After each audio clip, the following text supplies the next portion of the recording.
Just ఇప్పుడే సారంగాలో OG premier చూసొచ్చాను. So మరి movie ఏంటి ఎలా ఉందంటే సింపుల్గా చెప్పాలంటే రెండు ముక్కలు. లైక్ ఫస్ట్ వచ్చేసి మీరు ట్రైలర్ చూసి మూవీ స్టోరీ ఏదైతే ఉండిద్దని ఎక్స్పెక్ట్ చేస్తున్నారో యాజ్ ఇట్ ఈజ్ అలాగే ఉంటుంది. ఈసారి సావకు మళ్ళీ కాంప్లికేట్ చేయలేదు. స్టోరీ సింపుల్గా స్ట్రైట్గా వెళ్ళిపోద్ది. కానీ ఒక కల్ట్ ఫ్యాన్ మూవీ తీస్తే ఎలా ఉండిద్దో ఇవాళ చూపించాడు.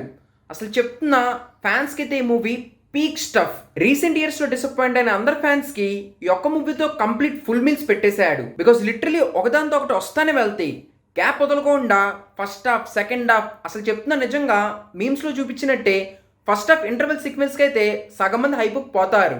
అండ్ ఇన్ఫాక్ట్ 2.5 hours మూవీ కాబట్టి అసలు ఫస్ట్ హాఫ్ ఎప్పుడు చెలిపోయిందో కూడా అర్థం కాలేదు. అండ్ ఇన్ఫాక్ట్ సెకండ్ హాఫ్ నుంచి కూడా అదే హైప్ కంటిన్యూ చేశారు. సో జనరల్ ఇలాంటి మూవీస్లో స్టోరీని మరి పక్కకు తోసేస్తారు. సో మరి ఈ మూవీలో అలా చేయలేదు. స్టోరీకి కూడా ఇంపార్టెన్స్ ఉంది. ఇన్ఫాక్ట్ ఇందాక ట్వీట్ చేశాడు సుజిత్ సినిమాటిక్ యూనివర్స్ అని. సో ఆ కనెక్షన్ కానీ అదంతా ఇట్ వాజ్ ఇంట్రెస్టింగ్. కానీ still story movie strong zone కాదు. మిగతా aspects like action was epic. అంటే కటానే సీక్వెన్స్ స్టార్టింగ్లో చూపించింది, తర్వాత గన్ యాక్షన్, ఆ 90s ముంబై కానీ ఆ స్టైల్ అదంతా చాలా బాగా నచ్చింది.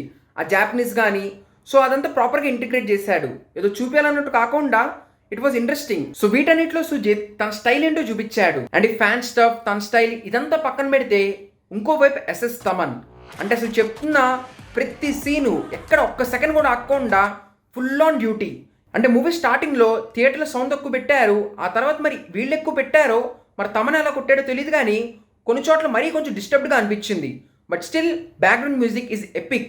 నిజంగా మూవీలో చాలా సీన్స్ ఓన్లీ ఆ బ్యాక్గ్రౌండ్ మ్యూజిక్ మూలానే ఎలివేట్ అయినాయి. So like you can say Jailer ఆ మూవీ కంటే ఈ మూవీలో మ్యూజిక్ ఇంకా పెద్ద రోల్ ప్లే చేసింది. సో ఓవరాల్ స్టోరీ పరంగా ఒక మైండ్ బ్లోయింగ్ ఎప్పుడు చూడని స్టోరీ అయితే కాదు. మీకు అర్థమైపోద్ది మూవీ ఎటు వెళ్తుందని. లైక్ కొంచెం నచ్చని విషయం వచ్చేసి ఓమే నో లేపారు కానీ సరిగ్గా వాడుకోలేదు. సో అందుకే చెప్తున్నా కదా, స్టోరీ వైజ్ ఈ మూవీ సర్ప్రైజ్ చేయదు. సో అది కాకుండా మిగతా విషయాలు యూ విల్ ఎంజాయ్. ఇన్ఫాక్ట్ నాకు కూడా మూవీ డెఫినెట్లీ ఒక ఎక్స్పీరియన్సే. అంటే ఫ్యాన్స్ అందరితో కలిసి ఆ ఫుల్ ఫ్యాన్ స్టఫ్ చుట్టం అనేది నిజంగా నాకైతే ఒక డిఫరెంట్ ఎక్స్పీరియన్స్ ఇచ్చింది. సో వాటన్నిటి మూలానే నేను ఓవరాల్ మూవీ ఎంజాయ్ చేశాను. సో అందుకే ఈ మూవీ ఖచ్చితంగా థియేటర్లో చూస్తేనే బాగా ఎంజాయ్ చేస్తారు. ఆ తర్వాత మీరు ఇంట్లో చూస్తే ఈ మూవీ మీకు ఎక్కకపోవచ్చు.